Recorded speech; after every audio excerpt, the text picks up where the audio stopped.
Nedum, a big statement from City today. Yeah, you could say that. I think in some ways Luton probably played in City's hands with some of the man-to-man marking they had at the back, and City very much, had so many runners in this game today, more so than we've seen in other games, and I think it was perfect for their attacking line. But I think Haaland himself is somebody who gets questioned a lot when he's not scoring, when you see him missing those chances. But today, to walk off the field with 5 is such a unique experience for him, and so few people. But it was a great performance, great assist by Kevin De Bruyne as well. And he managed to keep Rodri on the bench rested and Phil Foden as well. So things are looking up for them, barring that sort of injury for Jack Grealish. It's interesting, Craig. He got 5. He could legitimately have got 7 today. Yeah, Luton played into the hands a little bit, but the story really isn't Luton Town. But when you leave that amount of space in behind, then you're going to pay the ultimate price. At half-time, we sat here and I said, look, Haaland had a hat-trick, but what caught the eye was not the performance of Kevin De Bruyne, which was great, but watching him, the eye test, how sharp he looked.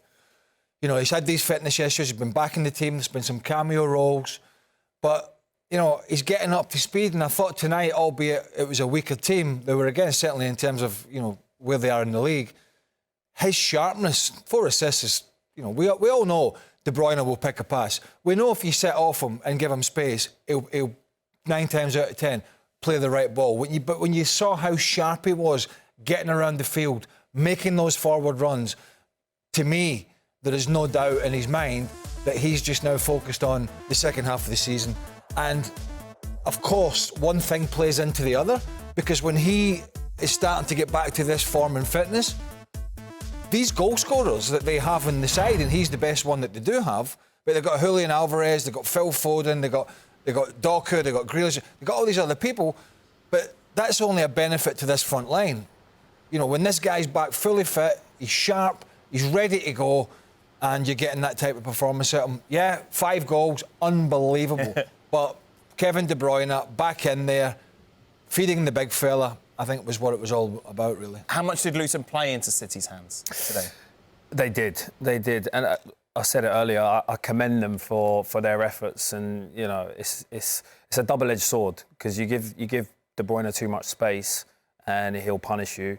If you get too close to him, he's always one step ahead, so he'll find the spare man and they'll play between the lines.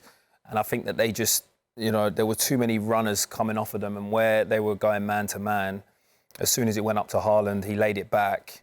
There was just runners everywhere, and then they just got picked off. But I mean, listen, they get away. If they play like that in the Premier League, which they have done for most of the games, probably 50% of the time they'll get away with results. But more often than not, when you're coming up against a team like this, there's a reason why teams don't set up that way against Man City, because you're just dealing with precision of the highest order and accuracy. You can't get near him. So, I mean, it's probably a lesson for him, but also he probably doesn't want to change too much the way he plays, because then, you set up a low block in one game and then the next game you go man for man. It might get a little bit confusing for the players. So I think it was a little bit of a free hit for him today anyway, and he probably thought to himself, let's just go for it.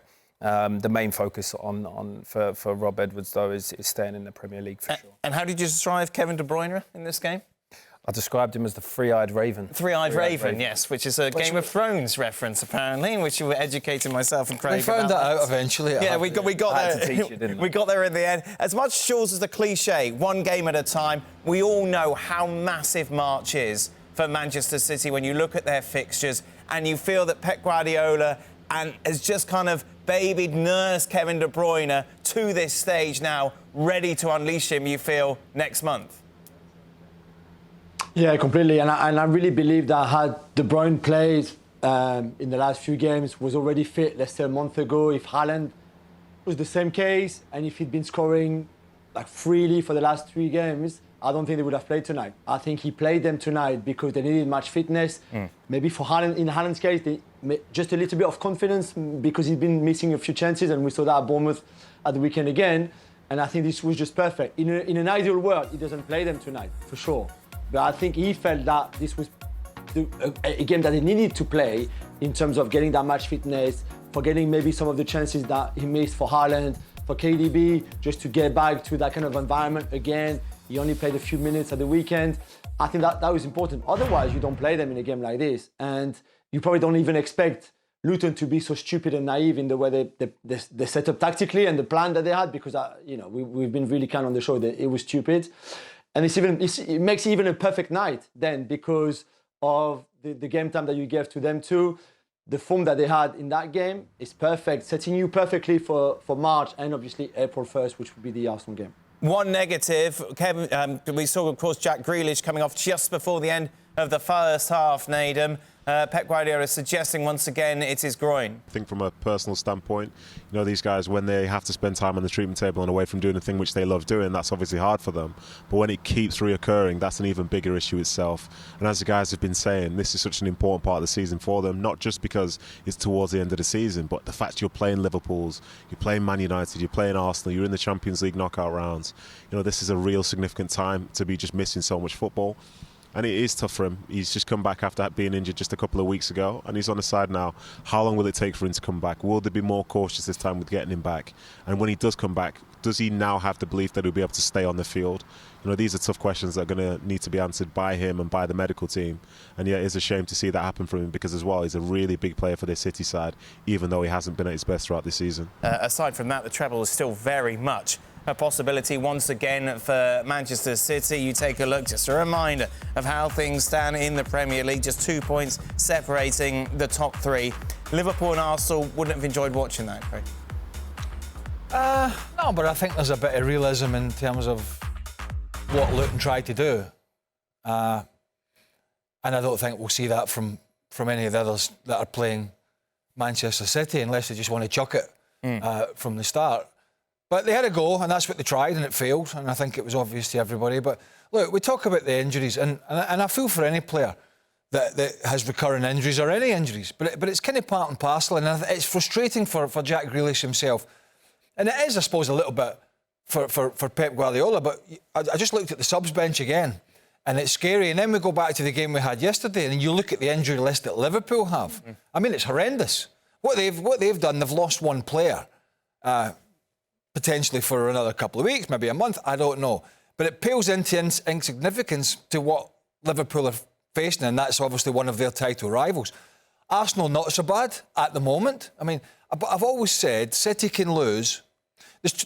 Out of the three teams going, and I said this yesterday, if Liverpool don't get those big players back and quick, 4 or 5 of them, they're not going to stay in this title race. You're not going to be able to do it with the Clarks, Dans, O'Connell's, as good as they did at the weekend. You're not going to be able to do it with these guys. So if they don't get Szoboszlai back, and they don't get Núñez back, and they don't get the others that are injured, Salah back, it's going to be a problem. And I suppose if Arsenal lose 2 or 3 as well, that's going to be an issue. The only side that can afford, in my opinion, to lose 2, 3, maybe even 4, and you could still go, they're still the team to beat, is Man City. So the Grealish injury is frustrating for the player.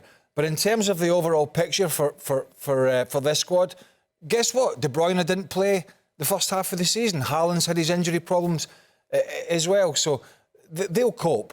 Jack Grealish just has to figure out why this is, if it is the same, keeps recurring, what he's doing, what he needs to do differently, and take the required amount of rest, which is very difficult to do from a player perspective if you're going for an FA Cup, a Premier League, by the way, and the Champions League again. It is so frustrating not to force yourself back. Nedum, before you get that private jet from Luton Airport back up to Manchester, final thoughts from you? In the end, it was a very comfortable game. I think when it went 3-2, we thought, well, maybe this is going to be the grandstand moment for Luton. But then instead, City ended up being very, very clinical. A lot of bodies out there who've got a nice feel for it. I think Kovacic scoring his first goal for City in England. I think he scored in the Club World Cup, which Craig loves, and Haaland getting the 5 goals with the De Bruyne assists. I think for them, they're in a really positive state now heading into these big games. And even though they're not necessarily a title rival, I think our home game against Manchester United will always be big from a Man City standpoint. And I think according to how they played today, they'll be feeling good heading into that match.